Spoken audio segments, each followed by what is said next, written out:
Sir Google data centre, Adani centre ఒకటే అయినప్పుడు మరి వైఎస్ఆర్సీపీ ఏ అంశం మీద అపోజ్ చేస్తుంది?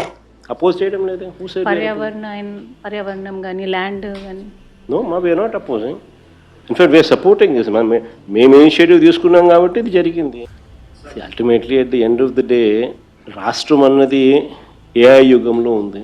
ఏఐ యుగము, క్వాంటమ్ కంప్యూటింగు, ఈ యుగాలు లేకపోతా ఉన్నాం మనం. అండ్ వీటికి అన్నిటికీ కూడా హబ్ అనేది డేటా సెంటర్. ఈ డేటా సెంటర్స్ అనేటివి లేకపోతే ఫర్దర్ ఎవల్యూషన్ అనేది ఉండదు. So it's a must that the ecosystem build కావాలి అని అంటే డేటా సెంటర్ ఉంటేనే ఎకోసిస్టమ్ బిల్డ్ అవుతుంది.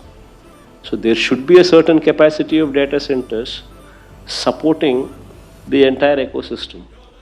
Maybe beyond a point, beyond a scale వెళితే నువ్వు చెప్పినట్టు పవర్ రిక్వైర్మెంట్స్ వల్ల అయితేనేమి, ఇంకొకటి అయితేనేమి, వాటర్ గజ్లింగ్ అయితేనేమి, ఇంకొకటి అయితేనేమి నువ్వు చెప్పిన కొన్ని సమస్యలు రావచ్చు. బట్ ఒక సర్టన్ కెపాసిటీ అయితే బిల్డ్ కావాల్సిన అవసరం అయితే ఖచ్చితంగా ఉంది. ఆ సర్టన్ కెపాసిటీ బిల్డ్ అయ్యేదాకా ప్రతి ఒక్కళ్ళం కూడా దానికి సపోర్ట్ చేయాల్సిన అవసరం ఉంటుంది. After a certain capacity, beyond a certain capacity మీరు చెప్పింది correct. But up to a certain capacity ecosystem మొత్తం బిల్డ్ కావాలి అని అంటే